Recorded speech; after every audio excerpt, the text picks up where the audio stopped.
ये question exercise 3.4 का important question है। क्वेश्चन 2 का सब क्वेश्चन 1 दिया है ये। तो इसमें कहा है कि यदि हम एक भिन्न के अंश में एक जोड़ें और हर में से एक घटाएं तो भिन्न एक हो जाती है, और यदि हर में एक जोड़ा जाए तो भिन्न 1/2 होती है। तो भिन्न ज्ञात करना है, तो हमें फ्रैक्शन ज्ञात करना है। तो फ्रैक्शन से संबंधित क्वेश्चन अक्सर पूछा ही जाता है। यहाँ देखेंगे हम, तो सबसे पहले हम फ्रैक्शन को लेंगे। फ्रैक्शन यानी जिसमें कि नॉमिनेटर अपॉन डिनोमिनेटर होता है, अर्थात अंश बटे हर के रूप में या परमेय संख्या के रूप में हमें फ्रैक्शन मिलता है। तो यहाँ पर हम पहले इसको मान लेंगे। तो माना कि वह भिन्न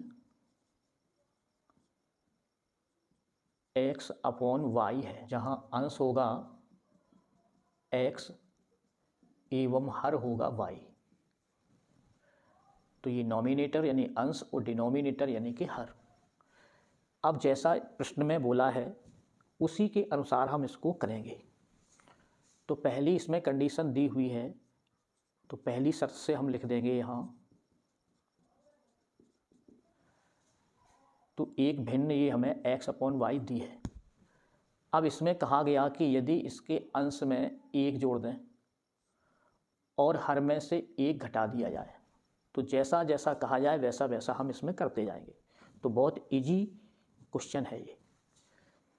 तो भिन्न हमारी कितनी हो जाएगी, 1। तो हम आगे 1 लिख देंगे इसमें। अब इसको हम सॉल्व कर देंगे तो हमें एक इक्वेशन यानी समीकरण मिल जाएगा। तो इनका ये गुणा हो जाएगा, तो यहाँ मिलेंगे हमें x + 1 इक्वल, इसका गुणा 1 में होगा तो ये y - 1 हो जाएगा। अब x और y को हम एक साइड में कर लेंगे, तो x - y हो जाएगा इक्वल -1, और ये 1 उधर जाएगा तो ये -1 इधर हो जाएगा। तो ये हमें मिल जाएंगे x - y इक्वल -2। तो ये हमारा इक्वेशन फर्स्ट हुआ। अब हम दूसरी शर्त को लेंगे। तो दूसरी शर्त हमारी क्या है कि यदि भिन्न के हर में से एक जोड़ा जाए, यानी हर में एक जोड़ दिया जाए,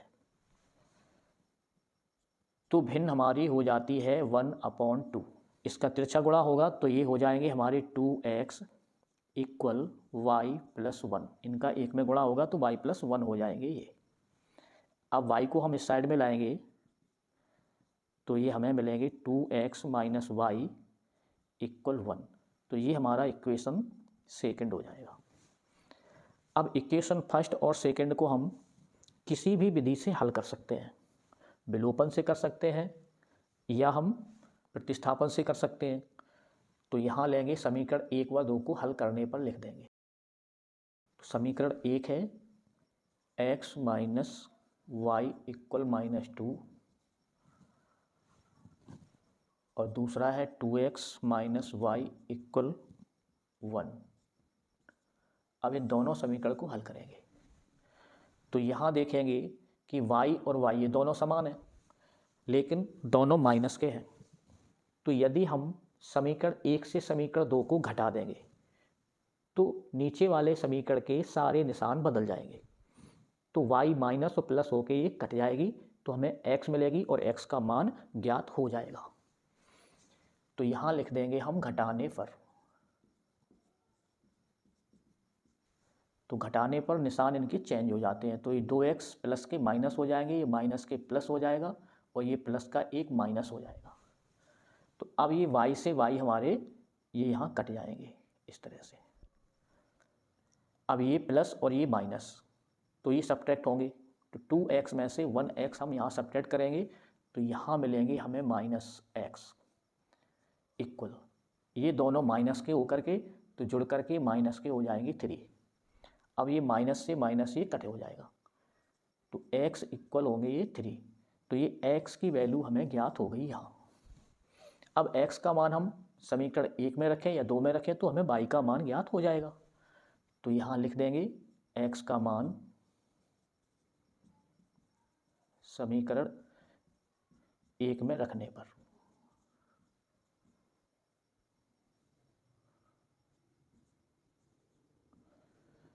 तो समीकरण 1 हमारा है x माइनस वाई इक्वल -2। तो जहाँ x है वहाँ हम 3 रख देंगे, तो x के स्थान पर हमने 3 रख दिए यहाँ, minus y equal -2। Minus y यही रहेंगे और 3 को हम दूसरी साइड ले जाएंगे तो ये प्लस चिन्ह माइनस में बदल जाएगा, तो -2 और -3, तो ये मिल जाएंगे हमें -5। तो माइनस से माइनस ये कट जाएंगे, तो यहाँ मिलेंगे हमें y इक्वल 5। तो ये मान हमारा y का हो गया। तो अब हमें भिन्न निकालना थी, तो लिख देंगे अतः भिन्न, अतः अभीष्ट भिन्न। तो भिन्न हमारी क्या थी, x/y। तो x की वैल्यू 3 और y की वैल्यू कितनी आई, 5। तो ये हमारा हो जाएगा आंसर। तो इस एक्सरसाइज का ये तीसरा सब क्वेश्चन है। तो ये भी काफ़ी इम्पोर्टेंट क्वेश्चन है। तो इसमें दिया हुआ है कि एक 2 अंकों की संख्या है और अंकों का योग 9 दिया गया है, और इसमें कहा गया है कि 2 अंकों की संख्या का 9 गुना अंकों को उलटने पर बनी संख्या के दुगने के बराबर है। तो हमें संख्या ज्ञात करना है। तो मान लो जैसे हमें कोई संख्या 2 अंकों की 23 मिलती है, तो इस संख्या को यदि हम विस्तारित रूप से लिखेंगे स्थानीय मान और जातीय मान के अनुसार, तो हम जानते हैं कि इकाई का स्थानीय मान 1 होता है और दहाई का 10 होता है। इसी प्रकार से यदि 3 अंकों की संख्या होगी तो सैकड़े वाली संख्या का मान होगा 100। तो इनको जब विस्तारित रूप में लिखेंगे तो 3 × 1 कर देंगे और दहाई वाले अंक के लिए हम 10 का गुणा करेंगे, 2 हो जाएगा। इसको सॉल्व करेंगे तो हमें 23 ही प्राप्त होगा। तो ये 20 हो जाएंगे, प्लस 3 × 1 = 3 यानी 23। तो इस प्रकार से हम संख्या को विस्तारित रूप में लिख सकते हैं। तो इसका आशय होगा ये कि हमें 2 अंकों वाली संख्या को इकाई और दहाई अंक के हिसाब से लिखना होगा। तो यहाँ हम मान के चलेंगे, माना कि अब यहाँ यदि हम x y मानेंगे तो अक्सर y हमारा इकाई हो जाता है और दहाई क्या होता है, x। तो हमें दिखने में भी ये आसान लगता है, यानी उल्टा मालूम नहीं होता। यदि हम y और x कर दें तो ये हमें थोड़ा अजीब सा लगता है। तो इसलिए हम यहाँ दहाई के अंक को x मान लेंगे और इकाई के अंक को y मान लेंगे। तो माना कि दहाई का अंक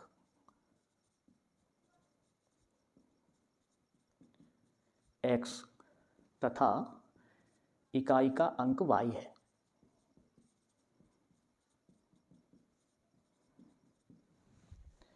अब 2 अंकों की हम संख्या को बनाएंगे इनसे, तब 2 अंकों की संख्या, तो इसका ये सूत्र बन जाएगा कि 10 गुणा दहाई का अंक प्लस इकाई का अंक। तो चूंकि इकाई में 1 का गुणा होता है तो उसको हम नहीं लिखते।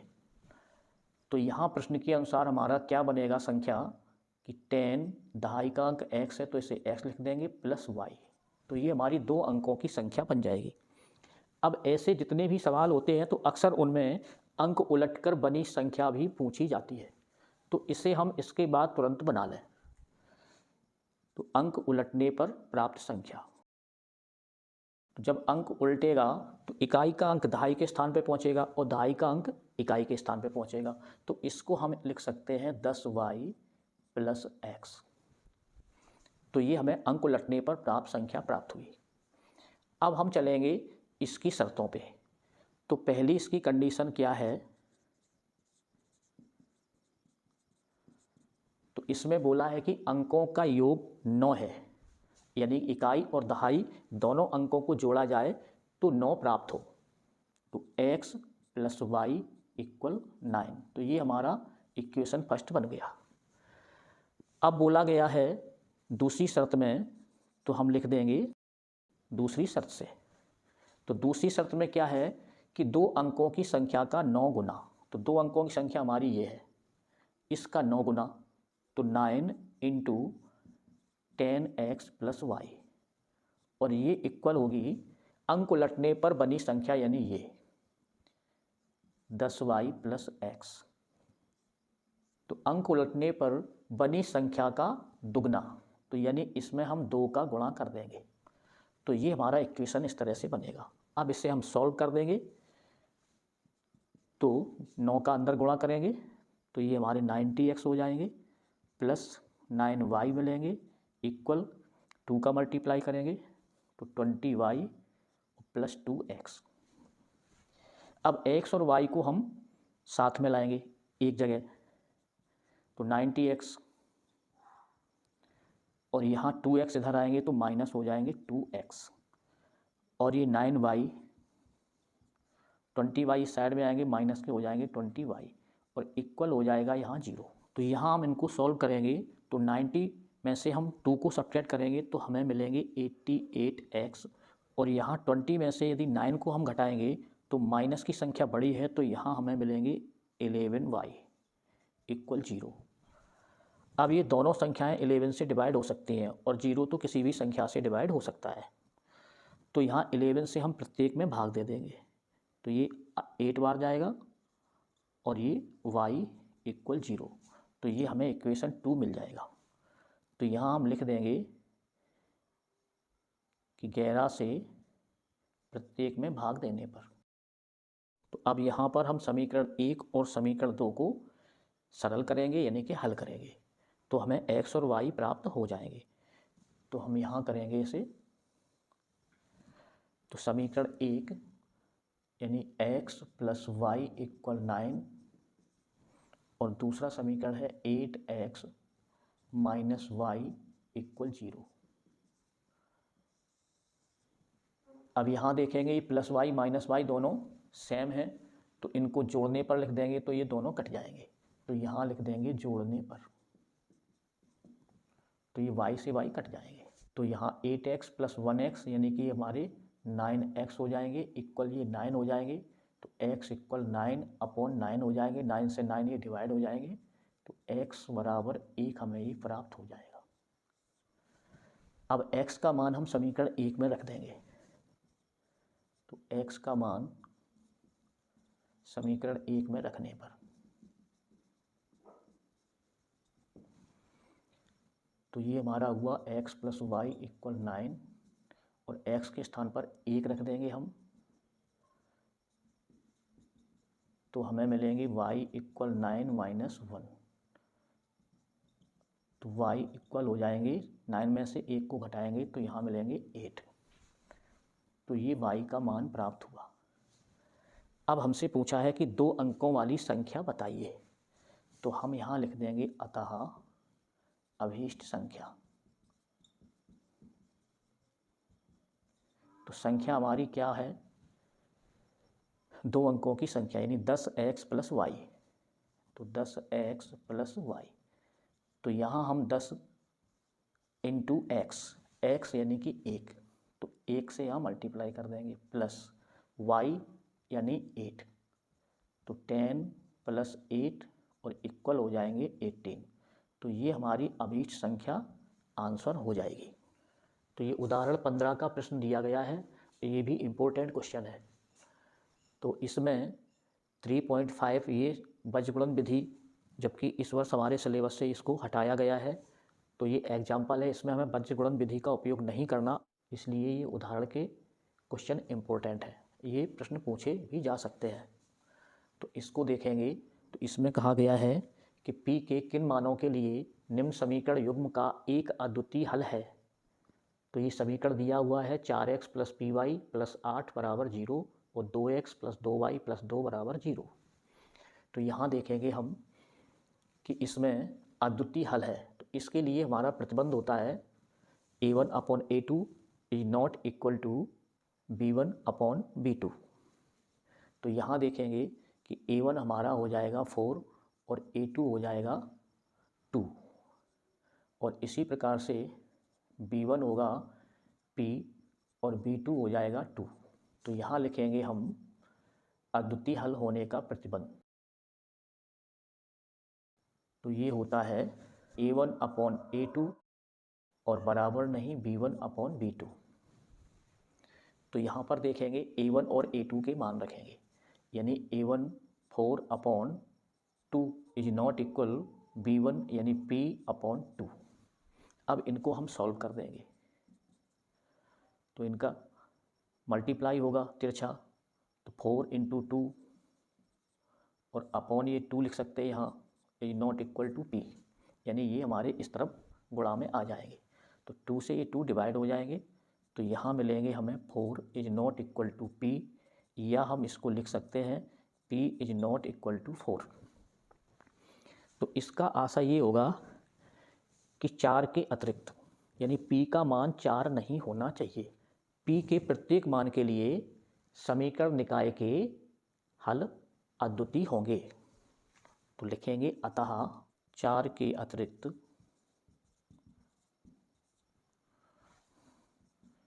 P का प्रत्येक मान समीकरण निकाय का एक अद्वितीय हल होगा।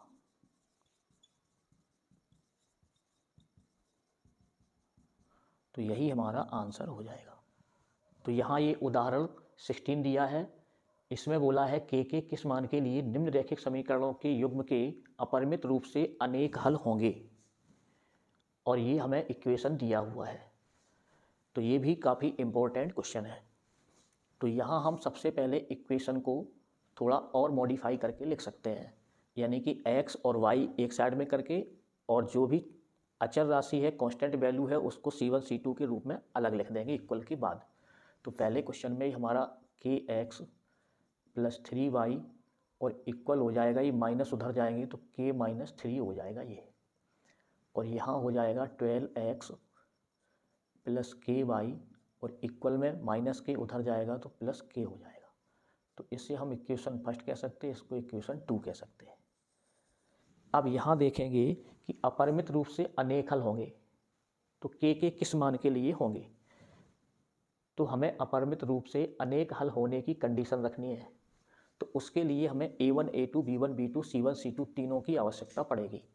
तो हम यहाँ लिख लेंगे, तो A1 हमारे होंगे k और A2 हो जाएगा 12 और B1 होगा 3 और B2 हो जाएगा k और C1 होगा k माइनस 3 और C2 मिलेगा हमें k। अब लिखेंगे यहाँ कि अपरिमित रूप से अनेक हल होने की शर्त। तो शर्त क्या होती है कि A1 upon A2 equal B1 upon B2 और इक्वल C1 अपॉन C2। तो अब हम इनके मान रख देंगे। तो A1 यानी कि k, तो k अपॉन 12 होगा यहाँ, और यहाँ 3 अपॉन k होगा, और ये k माइनस 3 अपॉन k होगा। तो इस कंडीशन को संतुष्ट होना चाहिए अनेक हल होने के लिए। तो यहाँ पर हम देखेंगे कि तीनों समान होना चाहिए, तो पहले हम इसकी और इसकी तुलना कर देंगे, फिर हम इसकी तुलना इससे कर देंगे। तो इससे हमें k की वैल्यू का पता चलेगा कि इक्वल है या नहीं। तो हम पहले लेंगे इसमें k upon 12 equal 3 upon k। तो यहाँ देखेंगे k और k का मल्टीप्लाई होगा तो k स्क्वायर हो जाएगा, और यहाँ हो जाएंगे 12 इंटू 3 यानी 36।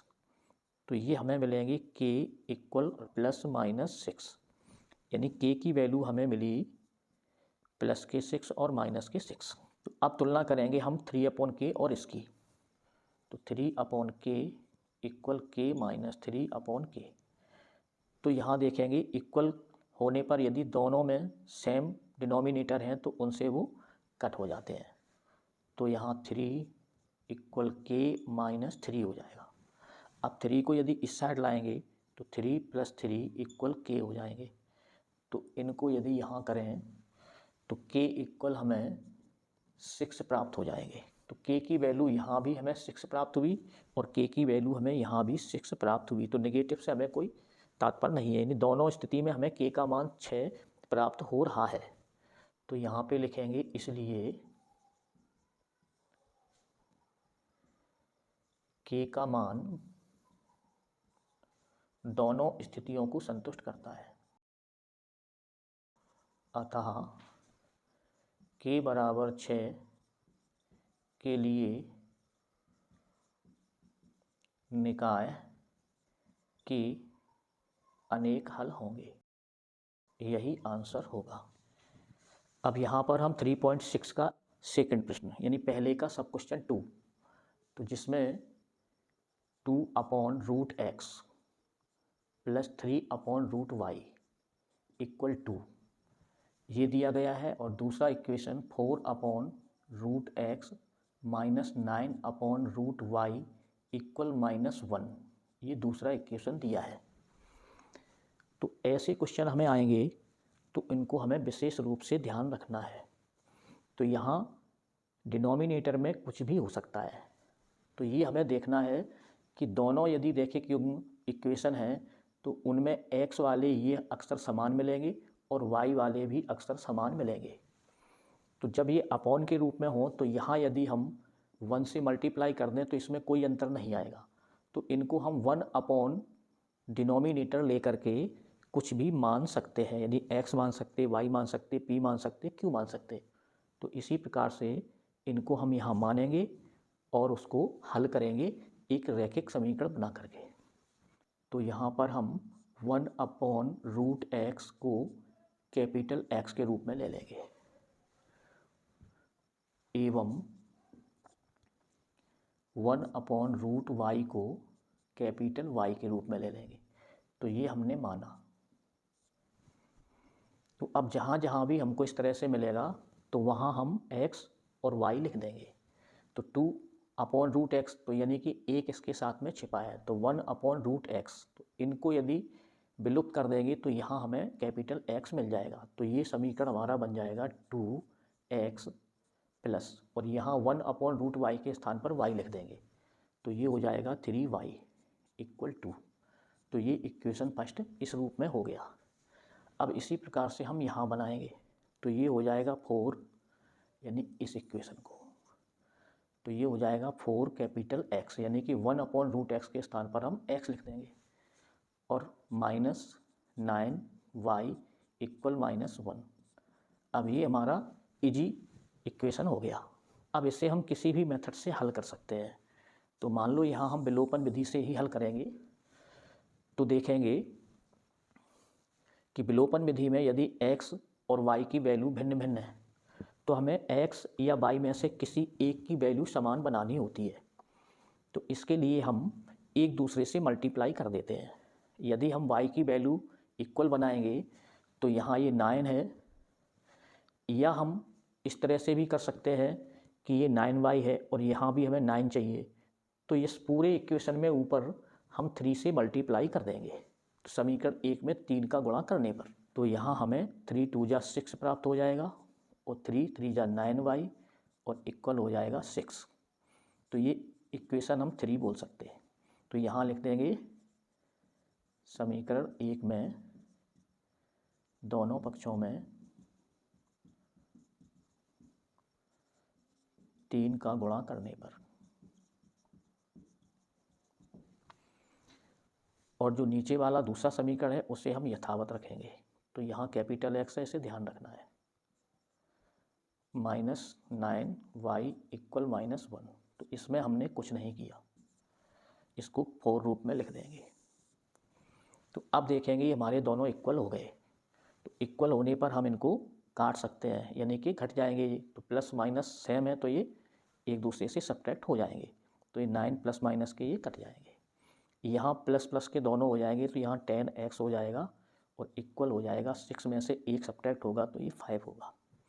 तो x इक्वल हो जाएगा 5/10। इनसे डिवाइड कर देंगे जी तो 1/2। तो ये x की वैल्यू हो जाएगी 1/2। अब इस x के मान को हम समीकरण 1 में रख देंगे। तो x के मान को समीकरण 1 में रखने पर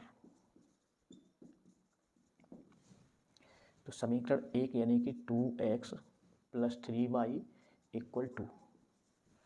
तो समीकरण 1 में x के स्थान पर हम 1/2 रख देंगे। तो 2 × 1/2 प्लस 3y इक्वल 2। तो 2 से 2 डिवाइड हो जाएंगे। अब ये 1 बचेगा यहाँ, तो 3y इक्वल टू -1 हो जाएगा यहाँ, तो y इक्वल हो जाएगा 1/3।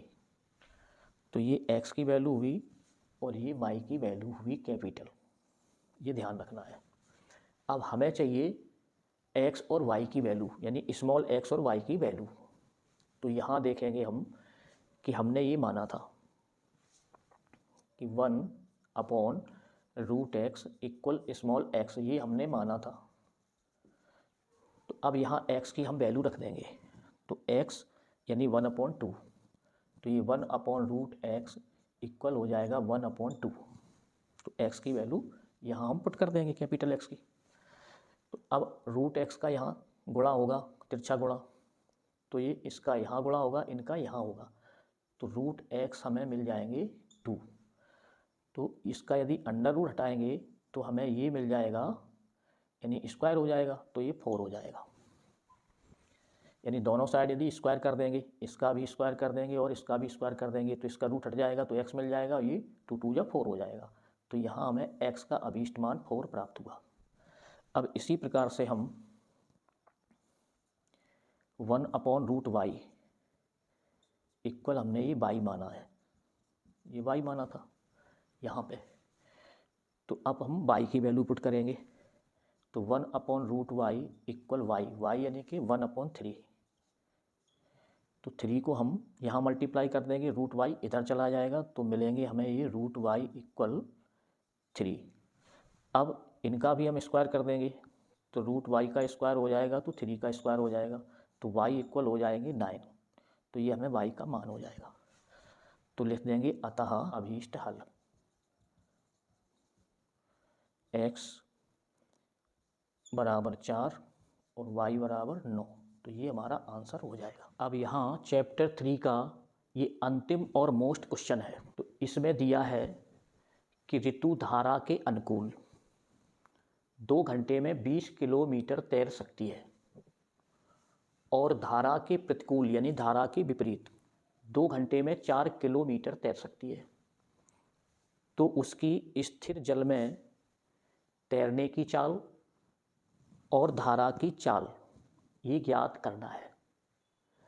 तो यहाँ हमें ध्यान देना है कि यदि तैरेगी वो, यदि अनुकूल धारा के अनुकूल तैरेगी तो धारा की चाल और उसकी तैरने की चाल दोनों प्लस हो जाएंगी, क्योंकि जब हम बहाव की साइड में, बहाव के साथ में तैरते हैं तो बहाव भी हमको सपोर्ट करता है, और जब हम बहाव के विपरीत तैरेंगे तो हम आगे बढ़ना चाहेंगे तो वो हमको धकेलेगी धारा, तो उसको हम माइनस में लेके यहाँ चलते हैं। चाल बराबर दूरी अपॉन समय। तो हम चाल जो दी होती है उससे हम ये सूत्र यहाँ बना लेंगे। अब यदि दूरी हमें ज्ञात करना है तो समय का चाल से मल्टीप्लाई कर देंगे, तो समय इंटू चाल, तो ये बन जाएगा दूरी का सूत्र। और यदि समय का बनाना है तो समय इधर आ जाएगा, चाल से हम दूरी में भाग दे देंगे। तो यहाँ पर सबसे पहले हमें जो ज्ञात करना है उसको मान लेना है, तो लिखेंगे हल। तो माना कि स्थिर जल में ऋतु के तैरने की चाल ये x किलोमीटर प्रति घंटा, तो यहीं से हमें ये सूत्र निकल के आता है, यानी चाल दी है किलोमीटर प्रति घंटा, तो चाल बराबर किलोमीटर अर्थात दूरी और घंटा यानी समय, तथा धारा की चाल, तो इसको मान लेंगे हम y किलोमीटर प्रति घंटा। तो अब यहाँ देखेंगे पहली शर्त से, तो जब ऋतु धारा के अनुकूल, तो धारा के अनुकूल वह कितनी दूरी तय करती है 20 किलोमीटर, और कितने समय में 2 घंटे में। तो यहाँ लिख देंगे प्रथम शर्त से, अर्थात धारा के अनुकूल तय दूरी। तो कुल दूरी कितनी तय की उसने 20 किलोमीटर, तो यहाँ लिख देंगे बराबर 20। अब देखेंगे यहाँ, तो धारा के अनुकूल चलेगी तो धारा की यानी 1 घंटे में x किलोमीटर और ये भी 1 घंटे में y किलोमीटर, तो दोनों यदि धारा के अनुकूल चलेंगी तो दोनों को हम जोड़ देंगे। तो चाल हमारी बनेगी x प्लस वाई और समय कितना होगा 2, यानी 2 घंटे में। तो चाल और समय इनका यदि मल्टीप्लाई कर देंगे तो ये हमारी क्या बन जाएगी, दूरी के बराबर। तो यहाँ समय इंटू चाल बराबर दूरी। तो इस तरह से भी हम लिख सकते हैं यहाँ समय इंटू चाल इक्वल दूरी। तो समय हमारा कितना है 2 घंटे और चाल कितनी बनेगी x प्लस वाई और दूरी कितनी होगी 20। अब ये दो हमारे यहाँ डिवाइड में चले जाएंगे तो ये x प्लस वाई इक्वल हो जाएगा 20/2। तो 2 से ये डिवाइड हो जाएंगे तो यहाँ हो जाएगा 10। तो x प्लस वाई इक्वल हो जाएंगे 10। तो ये हमारा इक्वेशन हो जाएगा फर्स्ट।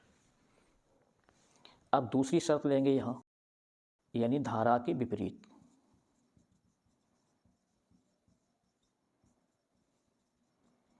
तय दूरी। तो इसके विपरीत कितनी दूरी तय की उसने, 2 घंटे में 4 किलोमीटर, यानी कि 4 किलोमीटर।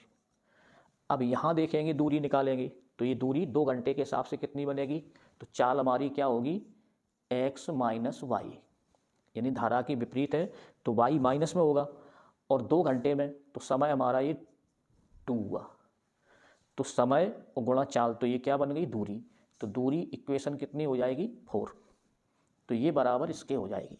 अब ये 2 से फिर इस 4 को डिवाइड कर देंगे तो x माइनस वाई इक्वल 4/2 हो जाएंगे। 2 से ये 2 डिवाइड हो जाएंगे तो x माइनस वाई इक्वल हो जाएगा 2। तो ये इक्वेशन हो जाएगा सेकंड। अब इन दोनों इक्वेशन को हम हल कर देंगे।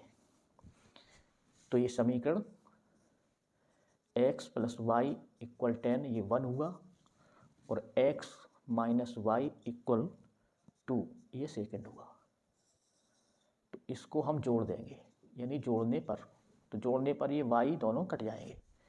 तो यहाँ मिलेगा 2x इक्वल 12। तो x इक्वल हो जाएगा 12/2। तो x इक्वल हो जाएगा 6, यानी 2 से ये डिवाइड हो जाएंगे। तो ये x का मान प्राप्त हुआ। अब x के मान को हम समीकरण 1 में रख देंगे।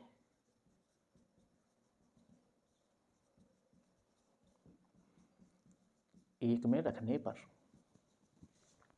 तो एक होगा x प्लस वाई इक्वल 10। तो x के स्थान पर हम 6 रख देंगे प्लस y इक्वल 10 हो जाएगा।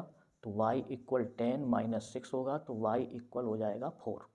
तो ये हमें दूसरा मान y का प्राप्त हुआ। तो अतः स्थिर जल में ऋतु की अभीष्ट चाल, तो ये हुई 6 किलोमीटर प्रति घंटा।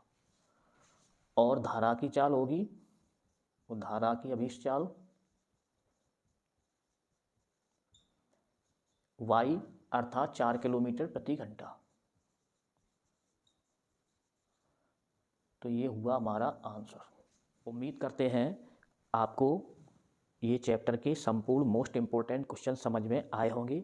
समझ में आए हैं तो इसी तरह के अगले वीडियो आपको मिलते रहें तो चैनल को सब्सक्राइब ज़रूर करें। धन्यवाद।